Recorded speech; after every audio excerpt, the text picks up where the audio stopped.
Hello, Guardians. Today in this video, I'm gonna basically lay out a plan that I've had in mind for my Jane fleet. I've already told you guys that this game requires a lot of planning in advance and what ships where you want to put, you need to really think that stuff through. So I thought I'd let you guys into my planning process, so hopefully you can plan your own fleets. Hopefully this will give you some good ideas. You can create your own fleets and be creative in your own way. So the fleet that I'm planning is for Jane. I've pretty much finished my first fleet. I just have a few more alterations to do, just add two more ships, but I've already covered them in the show video. So the next fleet I'm going to be working on is Jane. Jane's going to be my second main fleet. Um, for this fleet, we've already discussed the importance of having a mechanical hunter, two Argos, and the Kita. The Hunter, Mechanical, and Kita give a damage boost to the Argo, and the YZ gives extra armor penetration for the cruiser and destroyers as well. So this fleet setup that I have right now is pretty good. It's a pretty decent, strong fleet. And if you were to upgrade all the components on every single ship here, you're looking at about 35 million, 30 to 35 million strength. That's the cap on this fleet. It's going to be pretty hard to go past 35 millions unless you start chip New upgrading, message. which is this. If you start chip upgrading, then you can go to 40, 45 million or so. Okay. But I have different ideas for this fleet.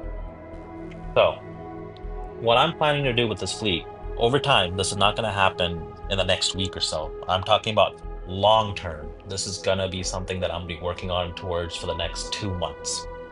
The first thing you do for planning a fleet is deciding what ships you want. So for me, personally, one of the ships that I want is this, the Nair. Anyways, I'm going to put a Spectral Ether here that I covered in the last video, so the Nair gets taken out. Now, this is a really good setup for Jane, but this is the meta setup. If you have better ships in the game, you do not need the Kita Quet or three destroyers. You do need two Argos. They're going to be your main damage dealer still. So what I'm going to do here is I'm going to take the Kita out, put the Nair in for main position. Okay? Now, the next ship, the thing with the Nair battleship, if people have the Nair battleship, the thing with the Nair battleship is it increases laser damage by 100%, which is good. Increases the ship's damage by 120%, but you need to have three battleships left in combat. You have to have three battleships. Now, if one of your battleships die, then this effect is gone. And I believe somebody asked that same question before on the Discord chat. I just never got around to answering. But if your Kita Quet dies in battle, yes, you do lose the damage of 34% boost. If the mechanical dies, yes, you lose the damage boost of 24. If the hunter dies, yes, you lose the damage boost. Whatever damage perks increase are given for each ship, if it dies, that perk goes away along with it. That is how this game works. Okay? So I have the Nair here, and I need to have three battleships. I only have two. I have a Hunter and the Nair. And this is how I fleet plan. So now I'm looking for another battleship that I want, right? What ship do I want to put in my second fleet? This is where the Gaia manual comes in handy because it shows you all the ships that are going to be available pre-Matrix that will come eventually. Now, if we look here, this is the ship that I've decided that I'm going to put as my third battleship. So I'm already saving up for this. I already have two battleship enhancements saved up. Whatever battleships I get, I'm going to scrap and save it. I'm not going to chip battleships unnecessarily. Reason being is this is a laser ship. Increases the ship laser damage by 50%. Every 10 laser resistance from the ship will increase armor, extra 2 armor in combat. And this one, if the fleet has three battleships that are alive, the damage of the battleships in the fleet increased by 24%. Again, you need to have three battleships, which is perfect. So I am going to, whenever this ship comes out, I don't know when it will, but this is my next buy, I will be putting this pacificator battleship right here in place of the mechanical. That is where the pacificator is going to be. Okay? So now I have 3 battleships. Those 3 battleships will do good damage, right? I have a boost for the battleships from the pacificator. The Nair gets an extra boost from having 3 battleships. You see how the boost perks tag along together. Now, since I took the Kita out, I don't really need 3 destroyers, so this is gonna go. I don't need this here anymore. So what ship do I put here now? So if you go back to the Gaia manual, right? We have something called the Flame Peak Dreadnought. So my idea is to have another Dreadnought in there. Increases the damage of the ship by 45% as long as this fleet has 2 Dreadnoughts left in combat. I already have 1 Dreadnought in Jane fleet on the Dreadnought. So this would be the second Dreadnought. Increases the ship's laser damage by 40% in combat. It's a laser ship.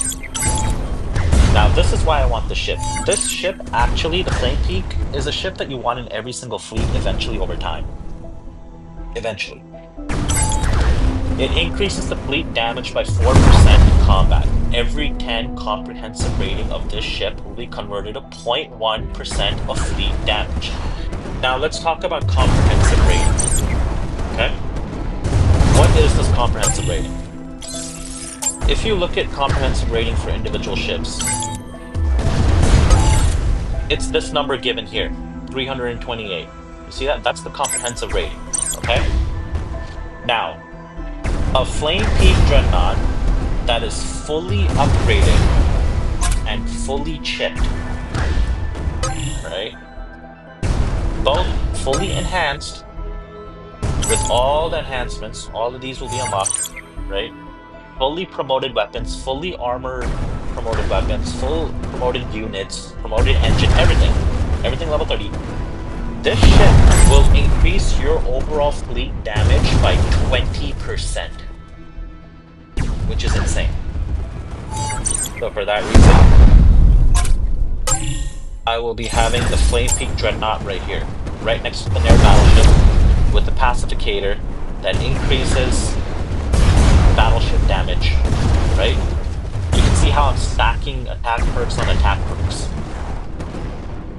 Now, if I want to get really fancy over time, which I'm not in no rush to do, since I already have 2 Dreadnoughts, I will eventually remove this Honor Dreadnought, and I'll put a Xin Dreadnought in there. I'll have a second Xin Dreadnought there as well. And the reason for that is because it increases damage by 30% for the highest strength of the fleet, which will be my Flame Peak Dreadnought. So that does another 30% extra damage on whatever damage it does already, right?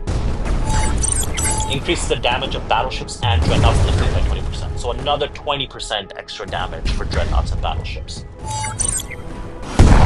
So that would mean I would have Pacificator here, Xin Dreadnought here, Nair here, Flame Peak here. And the rest of my ships stay the same.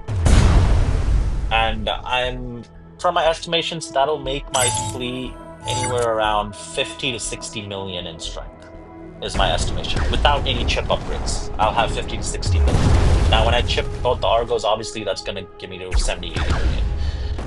So that's my plan for the Jane fleet. That's how you should be planning your fleets months in advance. The best thing to do is to just go through the Gaia manual, look at all the ships that you want, and pick and choose the ships that you want and put them together.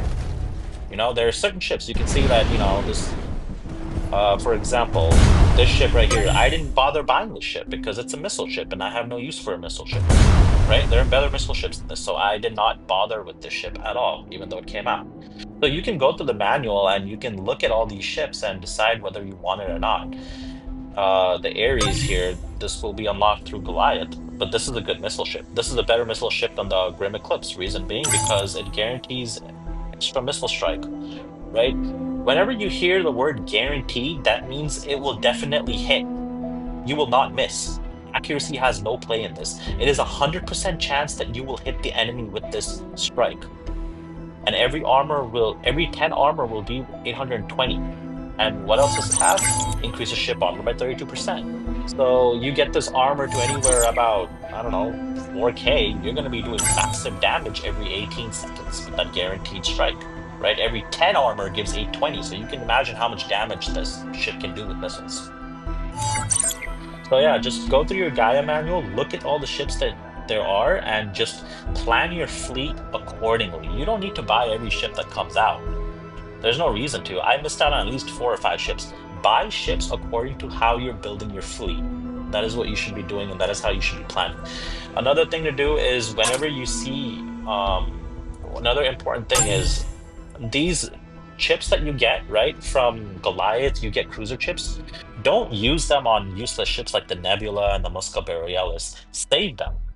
Keep saving them and stocking them. You know why? Because eventually I had so many destroyer chips saved that I only had to pull the Fury Zealous twice to get a fully enhanced Fury Zealous. It saves you money. So save these type of chips. If you have battleships, look, I have 0 right now, but I'm working on it. I have 3 already in play. Once I get 7, I'll get. By the time the pacificator comes out, I should have at least 3 battleships.